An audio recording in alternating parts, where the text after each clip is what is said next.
प्रिय छात्रों, आज हम लोग मुगल साम्राज्य में एक ऐसा विषय पढ़ने जा रहे हैं जो काफ़ी विवादित है और हमेशा आकर्षण का केंद्र रहा है। आकर्षण का केंद्र एक महिला रही है जो नूरजहां के नाम से जानी जाती है, और विवाद ये रहा है कि नूरजहां ने जहांगीर के पूरे शासनकाल को प्रभावित किया। ये बातें कहाँ तक सत्य है और नूरजहां की मुगल दरबार में जहांगीर के शासनकाल में क्या भूमिका थी, इन बातों का अध्ययन हम लोग आज के क्लास में करेंगे। सबसे पहले ये क्या कि नूरजहां की, तो नूरजहां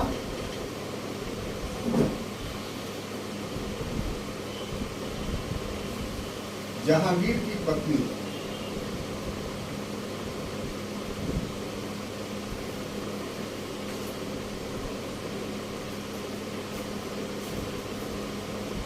और जहांगीर से इसका विवाह जो है वो 1611 ईस्वी में हुआ। ठीक है, तो यहां से लेकर के 1627 ईस्वी तक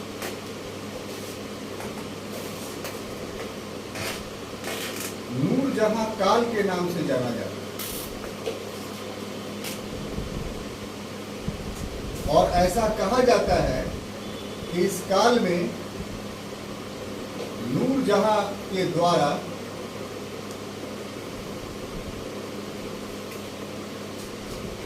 मुगल राजनीति को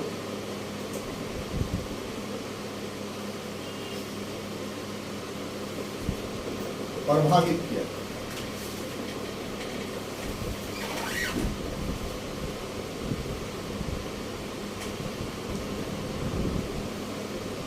ठीक है, तो ये हमारे आज का अध्ययन का विषय है कि नूरजहां कौन थी। तो जहांगीर की, जिसने 1605 से 27 तक मुगल सम्राट के रूप में भारत में शासन किया, उसकी पत्नी थी। पत्नी कब बनी?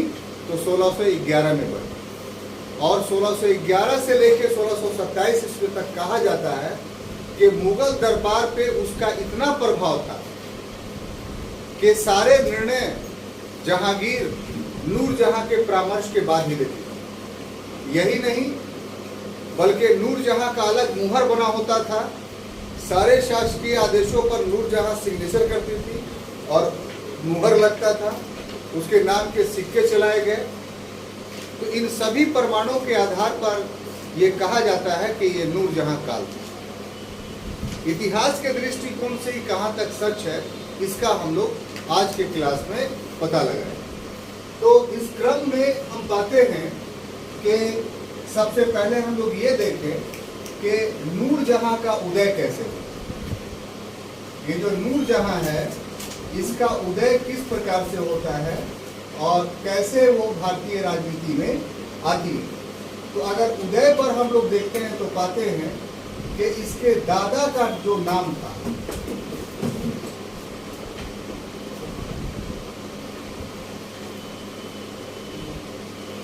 जैसे कि नूरजहां का जो दादा था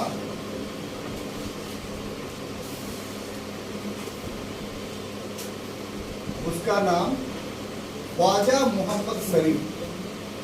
क्या था? ख्वाजा मोहम्मद शरीफ। और ये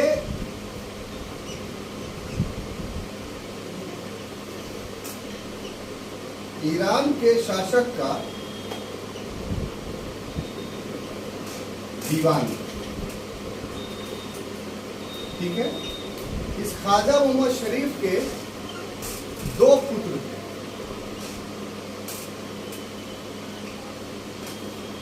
एक का नाम जो था अका ताहिर और दूसरा का नाम घियास। अका ताहिर और दूसरा का नाम था घियास बेग। ठीक है, यहीं से कहानी शुरू होती है। अब देखिए इसकी मृत्यु हो जाती है। कब? 1577 ईस्वी। अब जब मृत्यु हो जाती है 1570 में किसका?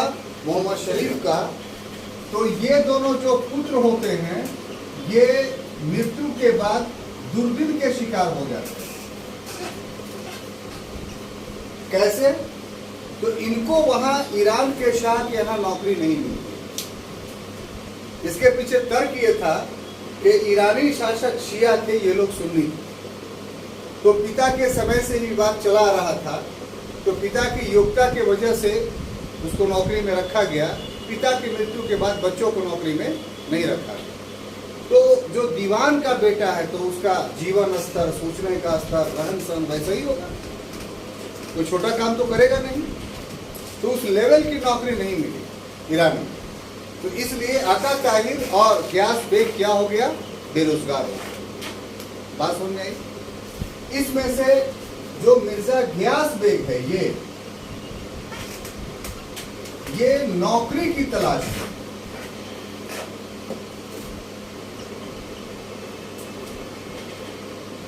नौकरी खोजने के लिए अपनी पत्नी प्लस 2 पुत्र प्लस 1 पुत्री और स्वयं, ठीक है, और स्वयं खुद वो भारत की ओर रवाना हुए।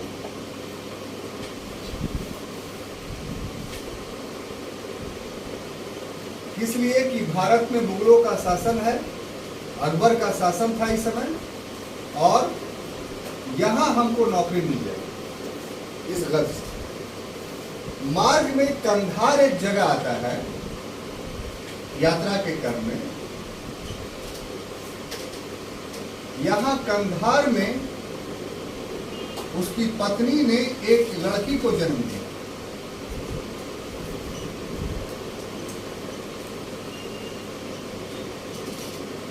और उस पत्री का वहीं पर अपने पुत्री का नाम जो रखा वो मेहरुन निसा। क्या चीज? मेहरुन निसा। मेहरुन निसा। ये जो मेहरुन निसा थी यही नूरजहां के नाम से बाद में जाती। ये मेहरुन निसा ही क्या जानी गई? नूरजहां। इसका मतलब क्या हुआ कि मेहरुन निसा का जन्म कब हुआ? तो 1577 ईस्वी में, और गियास बेग के दुर्दिन के समय। बात समझ में आई? अब देखिए क्या होता है कि यहां के बाद थोड़ा कहानी टर्न लेती है, और वो ये कि गियास बेग जो है, जो इसका पिता था, उसे महल का दीवान बना देता है। एक तो दीवान होता था प्रधानमंत्री जो पूरे साम्राज्य का, और एक दीवान होता था महल का। तो जो कारवां आ रहा था वो कारवां का सरदार हुआ करता। पहले यात्राएं अकेले नहीं लोग करते थे। यात्रा करने का तरीका ये था कि प्राचीन काल से ये चला आ रहा था कि कारवां का एक हेड होता था जिसको सार्थवाह बोलते थे। तो वैश्विक स्तर पे ये नियम था, और कोई भी व्यक्ति अकेले क्यों नहीं जाता था कि उस व्यक्ति को बहुत तरह की समस्या होती। पहली समस्या तो ये कि उसको रास्ता नहीं मालूम था कि हमको उस देश में जाना है तो रास्ता क्या है, तो रास्ता भटक सकता था। अगर रास्ता भटक गया तो उसका जीवन समाप्त हो सकता था। दूसरा ये कि मार्ग में रुकने के कौन कौन से स्थल हैं ये उसको पता नहीं है, कहाँ अच्छी सुविधाएं हैं। एक ही दिन में तो ईरान से वो भारत नहीं चलाएगा, बहुत दिन लगेगा उसको पहुंचने में। तो कंटिन्यूअस तो नहीं आ सकता, रात कहीं ना कहीं गुजारनी पड़ेगी। तो जो सार्थवाह होता था, कारवां का नेता जो होता था, उसको इस जगह के सारी जानकारियां होती थी, कहाँ कहाँ रुकने की अच्छी व्यवस्था है, यानी खाने पीने मिल सकते। और तीसरी बात कि कारवां में अगर चलता था तो लूटने का खतरा नहीं रहता था। संख्या अधिक रहती थी, कोई डकैत आए तो उससे मुकाबला किया जा सकता था। अकेले में तो निश्चित रूप से लूट जाएगा। या हिंसक पशु आक्रमण कर देगा।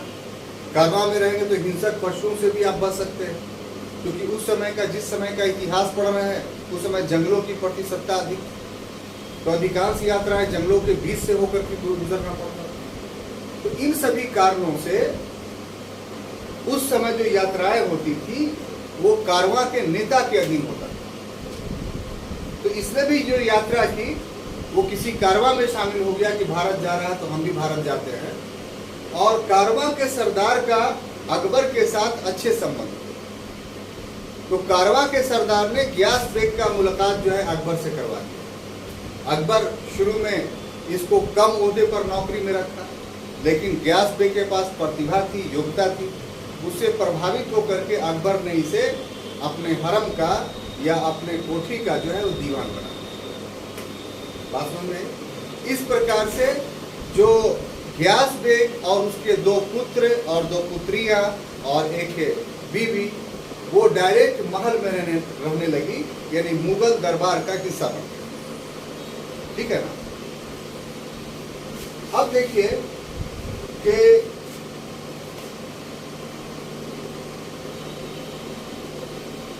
यहीं पे जो मेहरुन्निसा थी,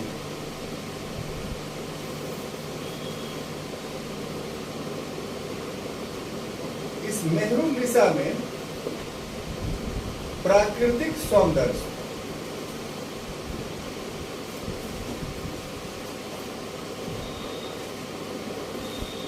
ठीक है ना, इस प्राकृतिक सौंदर्य पर जो सलीम था, यानी उस समय सलीम माने जहांगीर, आपको पता है, ये मुक्त होकर विवाह करना चाहा, मुक्त होकर विवाह करना चाहा।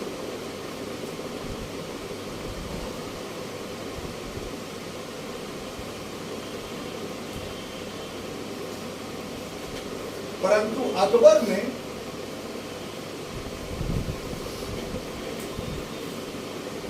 इसका विवाह अली कुली बेग से कर दिया।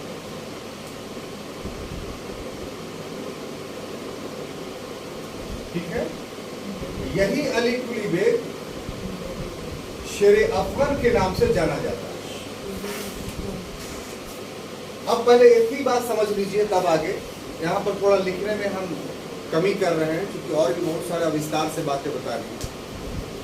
मेहरुन्निसा जो शेर अफगन मिर्जा गियास बेग की छोटी पुत्री थी, अपने परिवार से समेत महल में रहने लगी। मेहरुन्निसा के पास प्राकृतिक सौंदर्य, नेचुरल ब्यूटी, कभी आपने इस शब्द पर ध्यान दिया है कि नेचुरल ब्यूटी किसको बोलते हैं?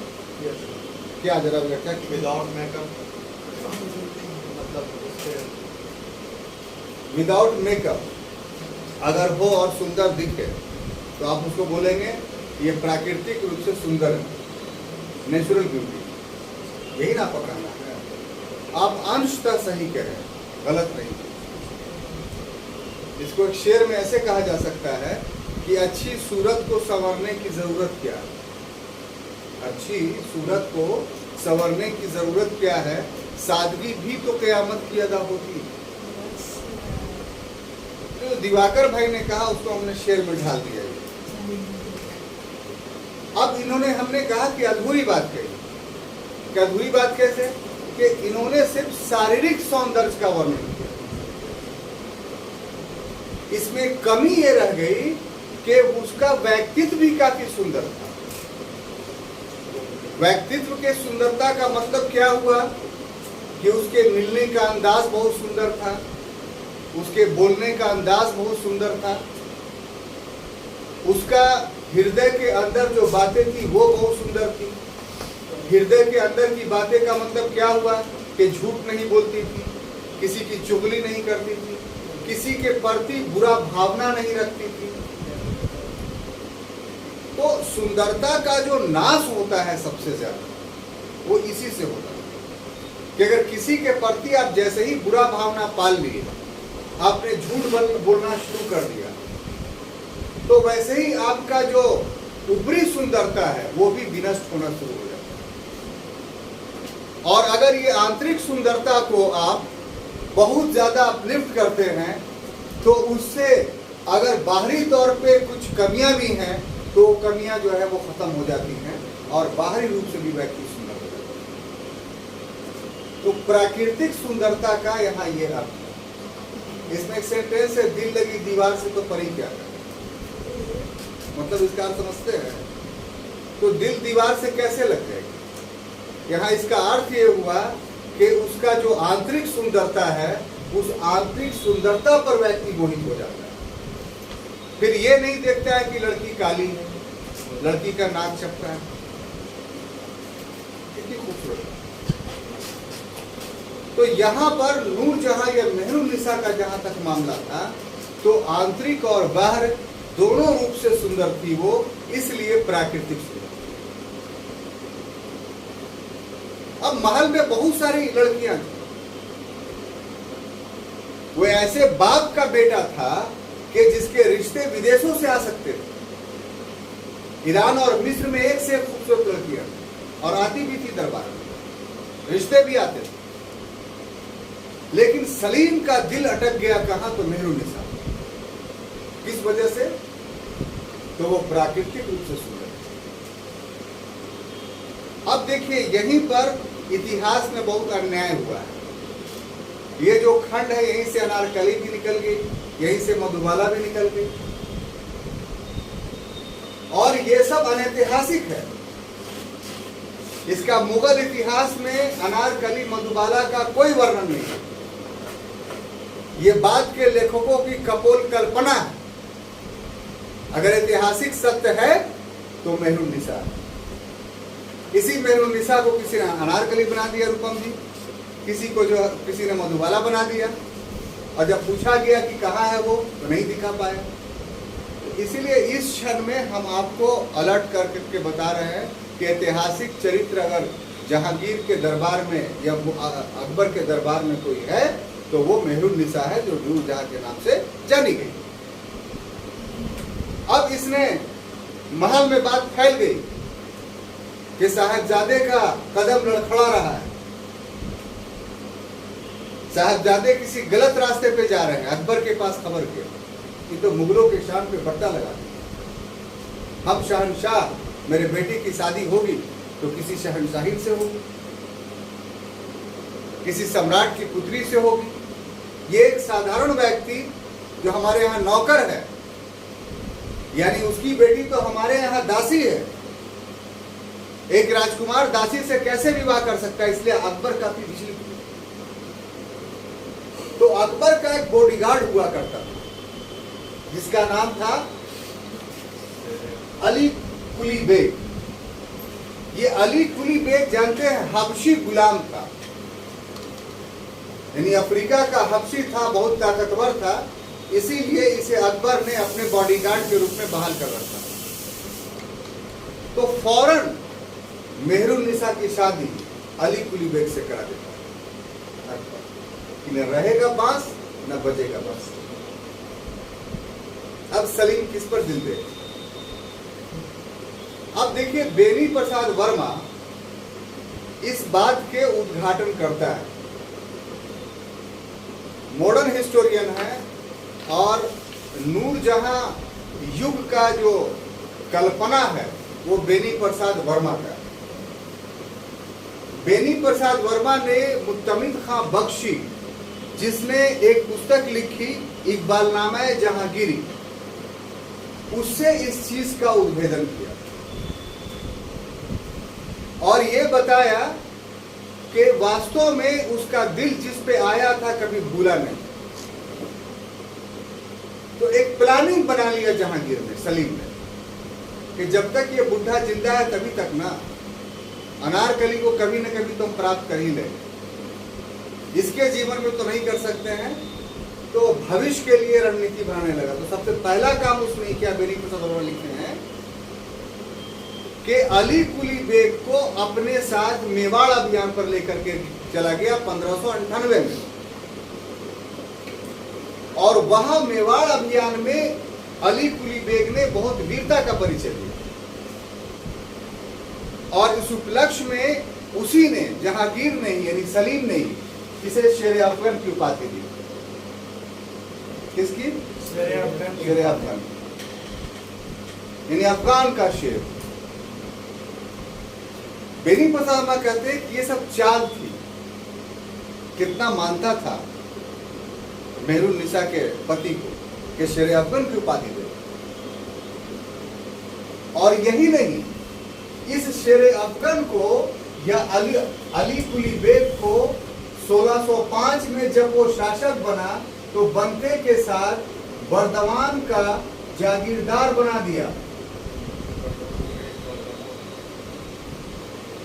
ये पश्चिम बंगाल में बहुत बड़ा डिस्ट्रिक्ट है, ठीक है, बर्दवान, और जागीरदार बना दिया। और अभी बर्दवान में आप जाइएगा तो यूनिवर्सिटी, बर्दवान यूनिवर्सिटी, पूरा कलेक्टेरिएट, पूरा पुलिस की ऑफिस जिस परिसर में है वो परिसर इसका बनवाया हुआ। सोचिए कितना बड़ा जागीरदार, यानी महल कोठी बना दिया, वहां दुर्ग बना दिया। आज भी वो उपस्थित, सारा गवर्नमेंट का एस्टेब्लिशमेंट इसी के महल में। अभी ये 1605 में बना दिया। बेनी प्रसाद वर्मा कहते हैं कि इसके बाद उसने क्या किया कि जो बंगाल का सूबेदार था, बंगाल का सूबेदार, ये था कुतुबुद्दीन खान। क्या? कुतुबुद्दीन खान।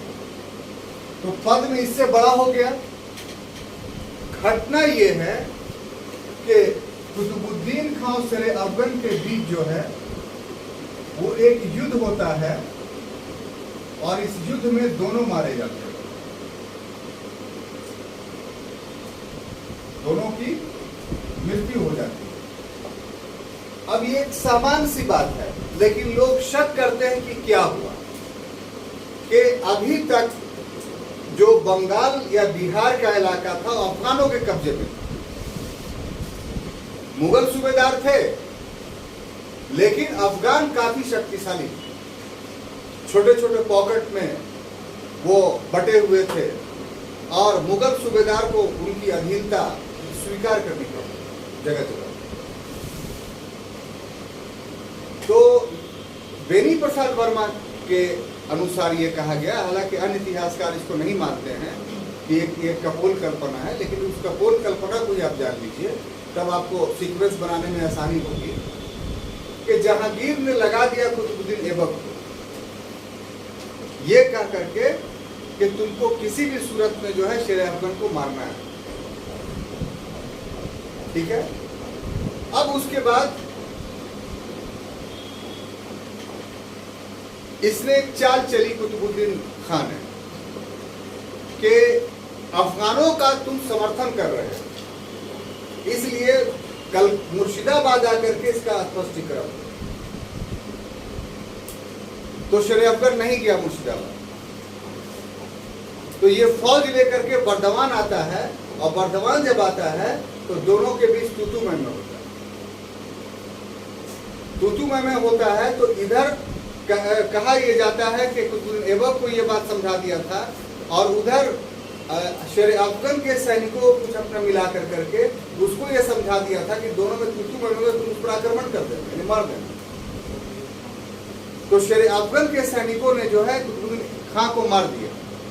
तो जब मार दिया तो कुतुबुद्दीन खां के सैनिकों ने जो शेर अफगान को मार दिया।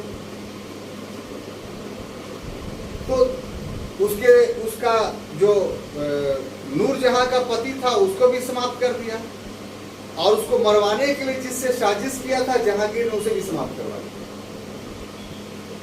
और फौरन एकदम जिस वर्ष ये घटना घटी, तो उस वर्ष ये घटना जो घटी युद्ध का वो 1607 ईस्वी में। देखिए कि इंतजार भी वो नहीं कर रहा है। और इसी वर्ष 1607 में उसने क्या किया कि मेहरुन्निसा को, ऐसी ऐसी कितनी है, आदमी मर गया वो अपना समझे, कहाँ रहेगी क्या करेगी, लेकिन मेहरुन्निसा प्लस इसकी बेटी लाडली बेगम, ठीक है, इन दोनों को मुगल हरम में ला के रख दिया। यानी कहा?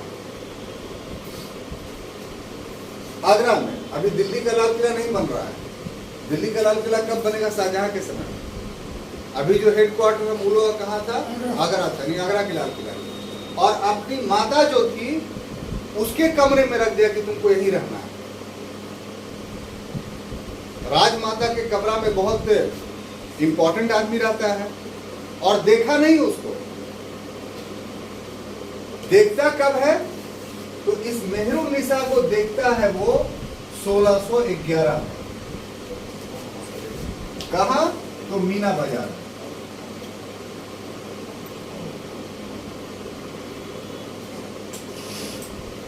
देखता है, और देखता है तो इसी वर्ष वो उससे विवाह कर लेता है।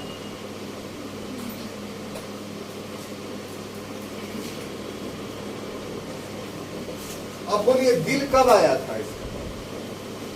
दिल आने का तो डेट है कि जब दरबार में आई, बड़ी हो गई, 1591 बारे में दिल आया हो।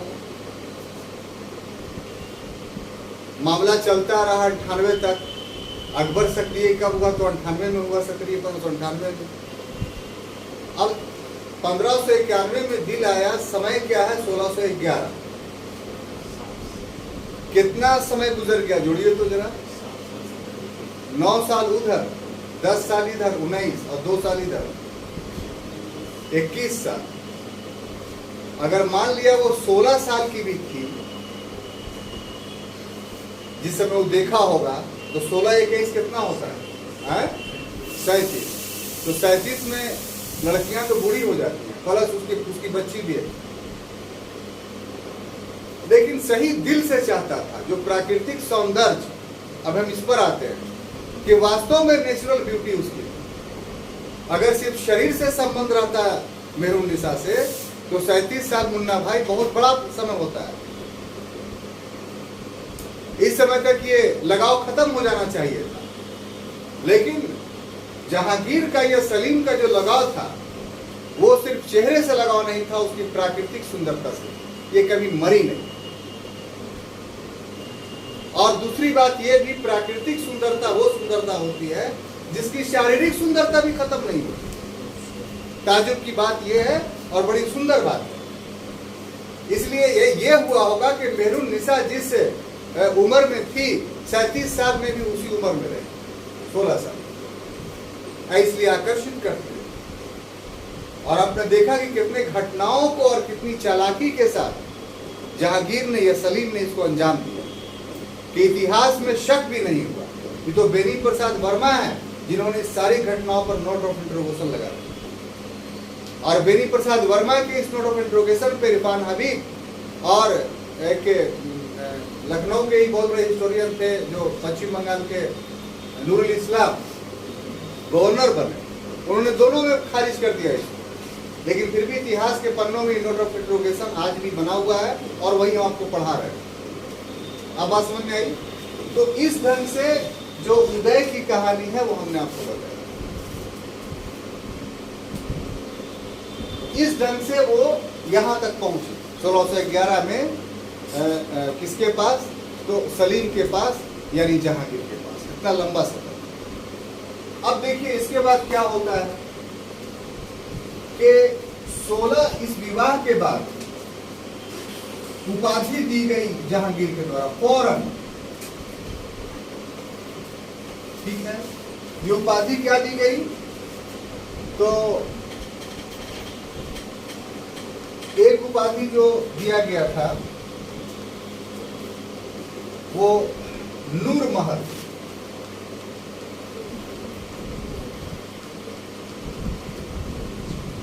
और दूसरी उपाधि दी गई फौरन नूर जहां। यानी अब मेहरुन्निसा क्या बन गई? नूर जहां। नूर महल की उपाधि जानते हैं इसका मतलब क्या होता है? महल का प्रकाश। नूर का मतलब प्रकाश। यानी तुम आई तो मेरा महल प्रकाशित हो गया। जगमगा उठा। हाँ, आप आए बस में इतना तो मीर ने देखा, फिर उसके बाद चिरागों में रोशनी न रही। दिवाकर भाई आए, क्लास में घुसे तो ये सारे जो लाइट के प्रकाश था, इनके प्रकाश के आगे मध्यम हो गया।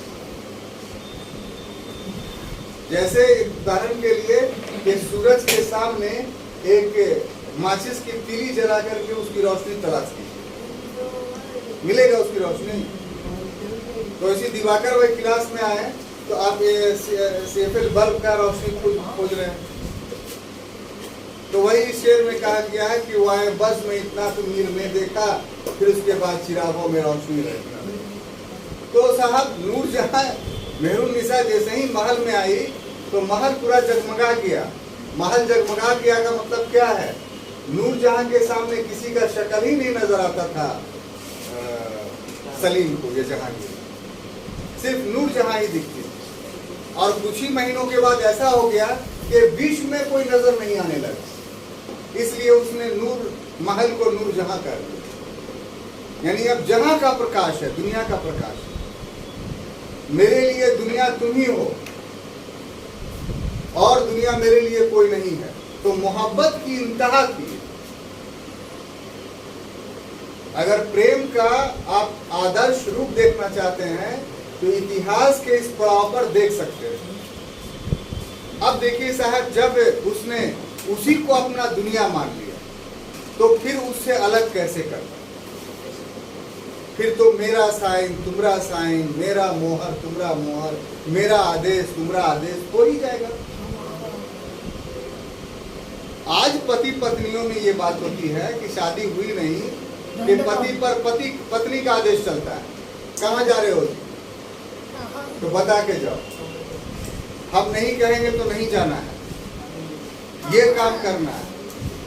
जबकि ये मोहब्बत पायदार है, इसकी गारंटी नहीं है। लेकिन यहाँ तो पायदारी थी मोहब्बत में कि दुनिया उसको दिखाई नहीं पड़ रहा था। तो फिर ऐसे में बेनी प्रसाद वर्मा कैसे ये सोच सकते थे कि नूर जहां के खिलाफ काम करेगा? तो अब नूर जहां और जहांगीर एक हो गए। जिस्म अलग था, आत्माएं जो है वो एक हो गई। ऐसे पर इसमें जो वक्तव्य जिसने जो निकाल दिया, दूसरे ने विरोध नहीं किया। नूर जहां का वक्तव्य जहांगीर का वक्तव्य बन गया, नूर जहां का सिग्नेचर जहांगीर का सिग्नेचर बन गया। तो ये होता है मोहब्बत की इंतहा, जिसको बेनी प्रसाद वर्मा नहीं समझ पाए और कह दिया कि ये तो नूर जहां गुट बन गया। ये गुट क्या होता है साहब? जब दोनों पति पत्नी एक हो गए तो फिर दोनों का आदेश एक आदेश, चाहे कोई दे दे। तो इसमें गुटबाजी तो हुई नहीं, आपको समझने में दिक्कत हुई। लेकिन चलिए बेनी प्रसाद वर्मा के अनुरूप ये मान लें कि आखिर वो गुट क्या है ना। तो देखिए साहब, इसके बाद यानी इस विवाह के बाद जो मुगल दरबार था या जहांगीर का जो दरबार था, इसमें एक गुट का निर्माण हो गया। किसका? गुट का। इस गुट को बोलते हैं जुंता गुट। क्या बोलते हैं? जुंता। ठीक है। इस गुट में शामिल कौन कौन थे ये बहुत महत्वपूर्ण है, इसका नाम जान लीजिए। उसमें सबसे पहले नूर जहां खुद थी,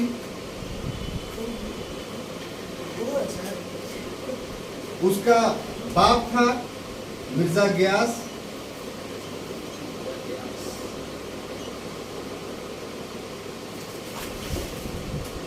उसकी मां थी असमत बेगम।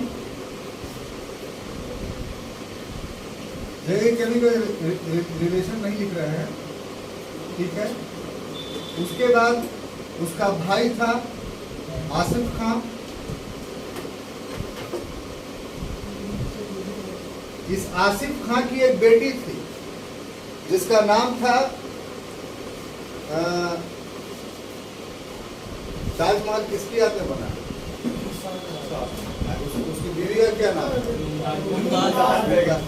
तो मुमताज बेगम की उपाधि थी तीसरा मैंने प्राप्त किया। असल उसका नाम था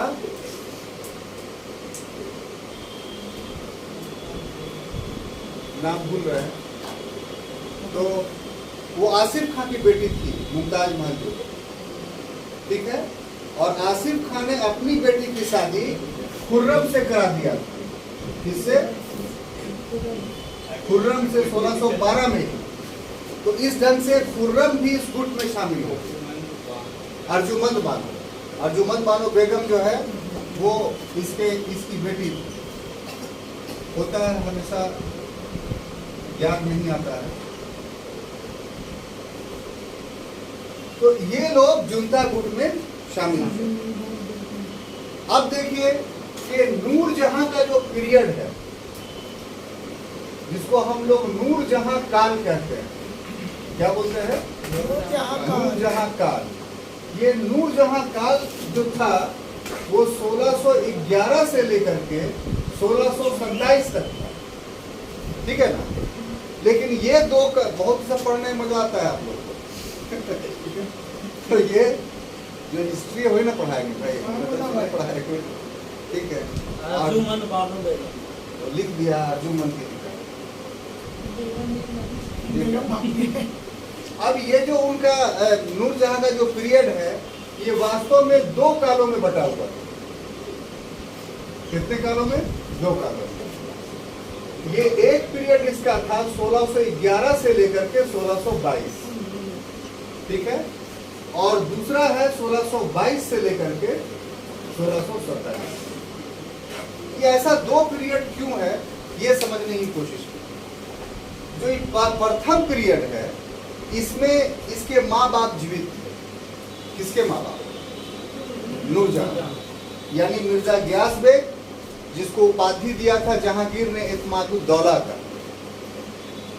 इत्मादुद्दौला का मकबरा आगरा में, और उसका मकबरा की विशेषता है कि प्रथम संगमरमर से पूर्णतः निर्मित भवन है। संगमरमर से भवनों का निर्माण करने का पूर्णतः श्रेय शाहजहां को है। इसका सबसे बड़ा प्रतीक ताजमहल है। लेकिन इसके पहले भी पूर्णतः संगमरमर से निर्मित भवन बने थे, और वो जहांगीर के पीरियड में बना था। और उसको बनाने वाली उसकी जहांगीर की पत्नी थी नूरजहां, और वो मकबरा कौन था? तो नूरजहां के फादर मिर्जा गियास बेग का मकबरा था। मिर्जा गियास बेग को इत्मादुद्दौला की उपाधि मिली थी जहांगीर की तरफ से, तो इसलिए उसको इत्मादुद्दौला का मकबरा बोलते हैं। तो इत्मादुद्दौला का मकबरा भारत में प्रथम पूर्णतः संगमरमर से बना मकबरा माना जाता है ताजमहल में, ठीक है, ठीक है। तो मिर्जा गियास बेग और अस्मत बेगम का इंपॉर्टेंस ये है कि लोग बहुत टेक्निकल आदमी थे। जो अभी इत्र का आप नाम सुनते हैं, तो गुलाब से इत्र बनाने की कला जो है वो अस्मत बेगम ने इजाद की। गुलाब जानते हैं ना, गुलाब का फूल। तो गुलाब के फूल का आसवन किया इसने, फ्रैक्टल डिस्टिलेशन किया, और फ्रैक्टल डिस्टिलेशन से इत्र बनाया। और गुलाब का इत्र अगर इस ढंग से आप बना ले वर्तमान समय में, तो जिस कपड़े में आप उसको एक बार लगा देंगे, कपड़ा खत्म हो जाएगा, उसकी खुशबू खत्म नहीं होगी। ये ओरिजिनल इत्र का पहचान है। तो आजकल लोग जो इत्र बेचते हैं उसमें सिर्फ असेंट डाल देते हैं उसका। वो फ्रैक्टल डिस्टिलेशन से निकला हुआ इत्र नहीं होता है। उसका तो पहचान ही है कि एक बार कपड़े में लगा लीजिए तो फिर खत्म ही नहीं हो। तो ये भी ऑब्जेक्टिव क्वेश्चन आता है कि इत्र का इजाद किसने किया था? तो नूरजहां की मां अस्मत बेगम। तो कहने का मतलब ये है कि बाप और मां जो है वो इस समय तक जीवित रही, तो नूरजहां नियंत्रित रही। ये लोग बहुत डिसिप्लिन वाले आदमी। और दूसरा, इसी समय एक परिवर्तन हुआ। वो परिवर्तन क्या हुआ कि लाडली बेगम का विवाह, लाडली बेगम कौन हुई? नूरजहां का शेर अफगन से उत्पन्न पुत्री। जहांगीर से नूरजहां को कोई पुत्री प्राप्त नहीं हुआ, कोई पुत्र प्राप्त नहीं हुआ। वो पहले से एक पुत्री लेकर आई, तो अपनी पुत्री का विवाह जहांगीर से उत्पन्न पुत्र शहरयार के साथ 1612 में करवा दिया, 22 में करवा दिया। अब जब 1622 में शहरयार का विवाह लाडली बेगम से हो गया, उधर माता पिता मर गए थे, तब क्या हुआ कि इसने घोषणा कर दी कि जहांगीर के मृत्यु के बाद जो है वो शहरयार इसका उत्तराधिकारी हो। जबकि इसके पूर्व भी इसका भाई कौन, जहांगीर का भाई, सॉरी मेहरुन्निसा का भाई यानी नूरजहां का भाई आसफ खां, इसने अपनी पुत्री का विवाह खुर्रम के साथ कर दिया था और इसका उद्देश्य ये था कि खुर्रम ही जो है वो अगला बादशाह होगा। और इसके लिए उसने बहुत प्रयत्न किए, आसफ खान ने क्या प्रयत्न किए कि यहाँ पर एक कैरेक्टर उभर करके सामने आता है महाबत खान का। महाबत खान जहांगीर के समय का सबसे स्ट्रांग सेनापति था, सबसे मजबूत सेनापति था, बहुत सारे युद्धों में नेतृत्व किया था। तो महाबत खान का अपना व्यक्तिगत विचार ये था कि जहांगीर का पुत्र, सबसे बड़ा पुत्र खुसरो है, जो अभी जेल में कैद किया हुआ है, तो बड़े पुत्र होने के नाते खुसरो को जो है उत्तराधिकारी बनाया गया। तो ऐसी पर ये 1617 में ये मामला चला था। तो जैसे ही ये बात पता चला खुर्रम को और नूरजहां को, तो उस समय 1617 में खुर्रम और नूरजहां तो एक थे। तो जुंटा गुट प्रभावशाली था, तो इन लोगों ने क्या किया कि महाबत खां को अफगानिस्तान भेज दिया कि दरबार में रहेगा तो सब बटकबाजी करता रहेगा। और खुर्रम फौरन जो है दक्कन जाकर करके अपने एक आदमी से खुसरो की हत्या करवा देता जेल में, और वहां से चिट्ठी भेज देता है जहांगीर के पास कि खुसरो पेचिश से मर गया, बहुत पेचिश हो रहा था, मर गया, और उसको बुरहानपुर में दफना देता है। जहांगीर और खुसरो के बीच संबंध अच्छे नहीं थे, ये बात सही है, लेकिन पुत्र प्रेम होता है। मरने के बाद पुत्र प्रेम जागा, तो बुरहानपुर से खुसरो के लाश को निकलवा कर करके इलाहाबाद के खुलदाबाद पार्क में उसको दफनाएगा। आज भी जाइएगा इलाहाबाद का खुलदाबाद पार्क, जो खुसरो बाग कहलाता है, तो उसी के नाम पर है, क्योंकि खुसरो वहां दफन है। तो इस तरीके से खुसरो का पत्ता साफ हो गया। परवेज पहले ही मर चुका था। तो अब 4 पुत्रों में से बचे कितने जहांगीर के, तो 2 पुत्र, एक खुर्रम जो सेकंड नंबर पर था और दूसरा शहरयार जो सबसे लास्ट नंबर पर। तो 1622 में जैसे ही लड़ाई, मतलब के शहरयार की शादी लाडली बेगम से हुआ और घोषणा हुई कि यही उत्तराधिकारी होगा, तो फिर क्या हुआ, तो आसफ खां और खुर्रम उस जुंटा गुट से अलग हो। अब नूरजहां का भाई और उसका दामाद नूरजहां का विरोधी हो। तो ऐसी परिस्थिति में माँ बाप तो नूरजहां के पहले ही मर चुके थे, अब भाई और भाई का दामाद भी अलग हो गया। तो अब वो जुंटा गुट तो 1622 में रहा ही नहीं, नूरजहां के लिए हो गया। ठीक है, तो इसीलिए 1622 से 27 तक दूसरा दौर चलता है। ठीक है, इस दौर में क्या हुआ, तो यहाँ पर इतना थोड़ा सा लिख दे कि इस दौर में जुंटा गुट प्रभावी रहा, जगह के नहीं रहने की वजह से ये सब बात हम नहीं लिखे। जुंटा गुट क्या हुआ, प्रभावी रहा, और इसमें क्या हुआ कि जुंटा गुट बिखर गया। कैसे बिखर गया, वो पूरा बात हमने आपको समझाई है ना साहब। और यही नहीं हुआ, इसके साथ साथ जहांगीर बीमार रहने लगा। कहा जाता है कि जब नूरजहां इसको मिली जहांगीर को, तो उसका कहना था कि हमें अब कुछ नहीं चाहिए, हमें 1 सेर शराब चाहिए और आधा सेर मांस चाहिए, बस ये, बाकी नूरजहां सारा काम देख रही। तो खुद शराब पर पाबंदी लगाई जहांगीर, लेकिन शराब के आगोश में खुद चलाई, और 1622 तक इस कारण से उसका शरीर बहुत जर्जर हो। तो 22 के बाद जो है वो मुगल दरबार में बहुत सारी घटनाएं घटी। ठीक है, जैसे इसके बाद जो घटना घटेगी उसमें है पहला कि शाहजहां का विद्रोह। शाहजहां का विद्रोह। एक घटना और घटेगी जिसको बोलेंगे हम लोग महाबत खां का विद्रोह। महाबत खां का विद्रोह। ठीक है। और लास्ट में होगा जहांगीर की मृत्यु। जहांगीर की, ठीक है सर। अब देखिए 22 तक आते आते जो हुआ तो इसने घोषणा जैसे ही की कि शहरयार जो है मुगल उत्तराधिकारी होगा। तो दरबार तो नूरजहां चला रही थी। अभी जहांगीर जो है बीमार पड़ गया था। तो नूरजहां ने अब निकट नीति ये बनाई कि खुर्रम यानी शाहजहां जहांगीर से हमेशा दूर रहे। तो इसी समय उसको आदेश दिया गया खुर्रम को कि तुम अभियान करो। कहां का? तो कंधार का, यानी फारस के शासक के खिलाफ। आपको कल पढ़ा चुके हैं क्लास में कि फारस का शासक कंटिन्यूअस जहांगीर का मित्र बना रहा, लेकिन जैसे ही उसकी दरबार में गुटबाजी शुरू हुई, कमजोर हो गया जहांगीर। तो वैसे ही 1622 में क्या किया था उसने? 24 दिन के अभियान के बाद कंधार पर अधिकार कर दिया। तो उस कंधार को जीतने के लिए भेजा, कमान दिया, किसको ऑर्डर किया? किसको? खुर्रम को। खुर्रम नहीं किया कि तो मेरे खिलाफ साजिश है।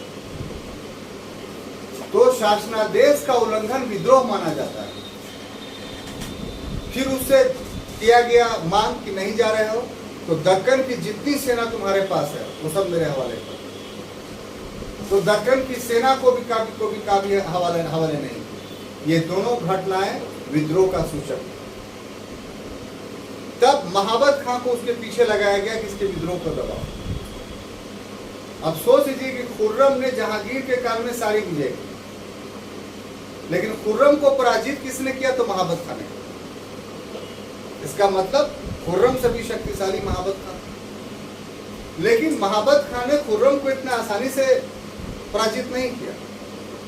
पूरा हिंदुस्तान दौड़ाता रहा खुर्रम महाबत खां 1622 से लेकर के 1626 तक। और इस क्रम में उसने 2 किले जीत लिए थे। एक किला जानते हैं कौन था? ये बिहार का रोहतासगढ़। तो शाहजहां का पूरा परिवार, पूरा खजाना बहुत दिनों तक रोहतासगढ़ में रहा। आज भी रोहतासगढ़ किला जाइएगा तो उस किले में चढ़ने से पहले नीचे में एक बिल्डिंग बनी हुई है, उसमें कुआं है, रहने का घर है, मस्जिद है। वो शाहजहां का बनाया हुआ है। आपको गाइड जो है बताएगा। और शाहजहां ने वो कुआं और वहां पर क्यों बनाया था? तो रहने के लिए किसको? फौज को, जिसका काम क्या था? गुप्तचरी करना कि कोई आ तो नहीं रहा है। आने से जो सूचित करता फौज पर कि कोई आ रहा है। वो राजा मान सिंह का बना हुआ नहीं और अच्छे हालात में है। वो शाहजहां का बना हुआ। और एक असीरगढ़ का किला, तो ये भी काफी दुर्गम किला था। ये 2 किलों को जीत करके अपने परिवार, अपने खजाने को उसने रोहतासगढ़ में सुरक्षित कर दिया।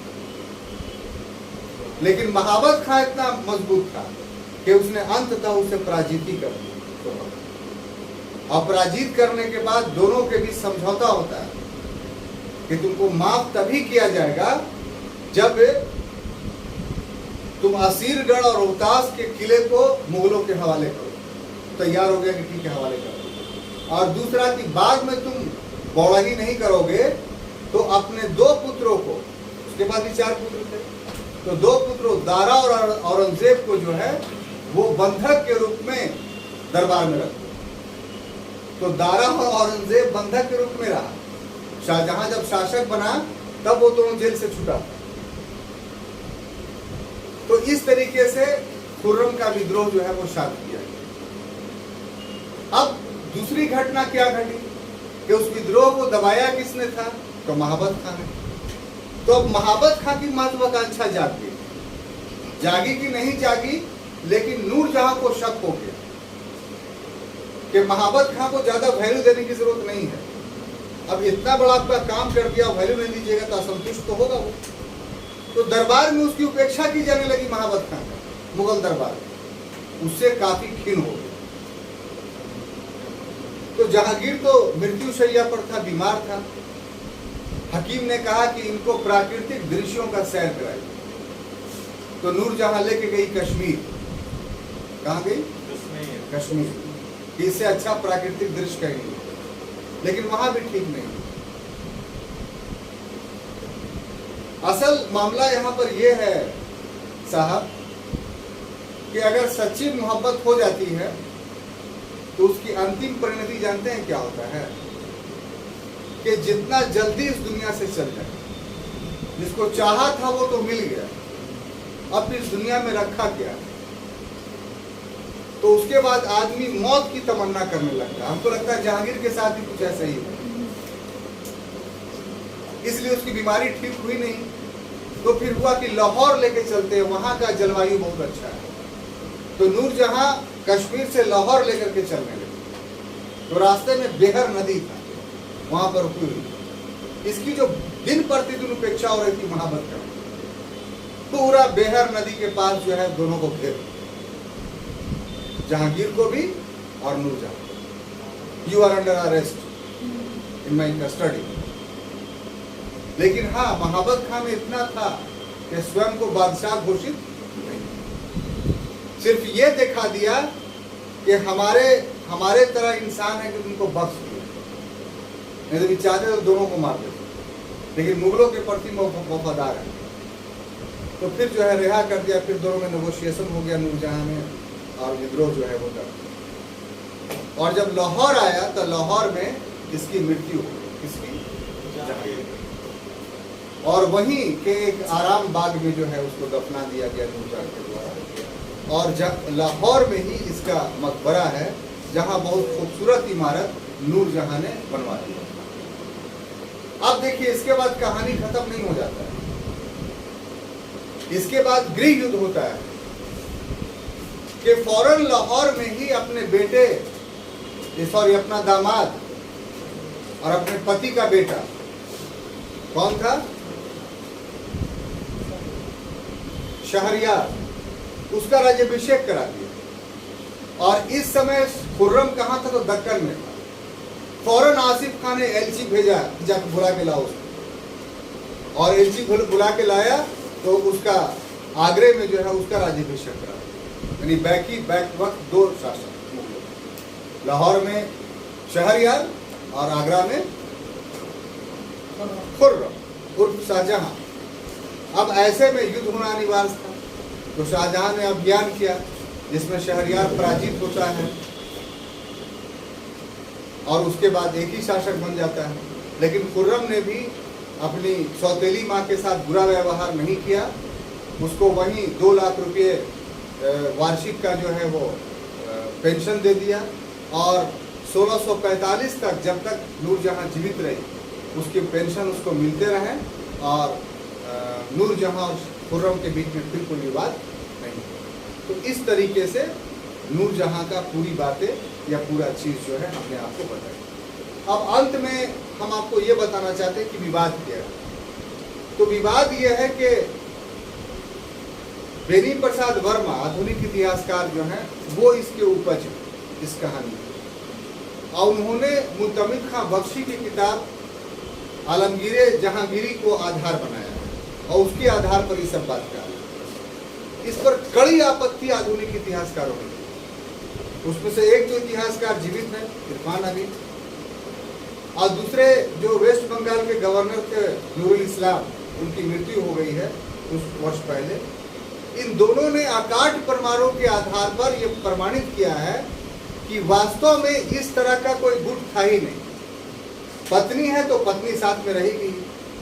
अब इल्जाम बेनी प्रसाद वर्मा ने यह सब लगाया कि जैसे ही ये बनी, इसका विवाह हुआ, तो इसके भाई आसिफ खां का मनसब में वृद्धि कर दी गई, इसके पिता के मनसब में वृद्धि कर दी गई। शाही फरमानों पर इसके हस्ताक्षर और नाम हुआ करते थे, इसके नाम से सिक्के जारी हो गए। और जो विरोधी दल के लोग थे उनको सताया गया। तो इसलिए जुंता गुट की वजह से ये हुआ। इरफान हबीब नूरुल इस्लाम ने प्रमाणित किया कि नहीं, सिर्फ इनके मनसब ही नहीं बढ़े बल्कि इनके जो विरोधी थे उनके भी मनसब बढ़े। और ये कि जहांगीर कुछ नहीं करता था, जहांगीर 22 तक हर प्रशासनिक काम खुद करता था और नूरजहां बगल में रहती थी। तो ये तो मुगल बादशाहों का नियम था कि सम्राट के बगल में उसकी जो महत्वपूर्ण पटरानी होती थी वो भी बैठती थी। तो उस अधिकार का प्रयोग करके नूरजहां भी उसके बगल में बैठती थी। इसका अर्थ ये नहीं हुआ कि जहांगीर पूरी तरीके से नूरजहां के कब्जे में चला गया, बल्कि नूरजहां के बहुत सारे विरोधियों डेटा दिया हुआ है, वो अलग से मटेरियल जो दिए है उसमें सब लिख दिया है। तो करीब 8-10 पेज का मटेरियल उसको पढ़िएगा तो ये बात साबित हो जाएगी कि वास्तविक रूप से नूरजहां गुप्त नाम का कोई चीज नहीं था। ये बेनी प्रसाद वर्मा के दिमाग का एक उपज है। तो यही था जो मैंने आपको बताया। अगर ये वीडियो अच्छा लगे तो शेयर कीजिए, सब्सक्राइब कीजिए और बेल आइकन को क्लिक कीजिए।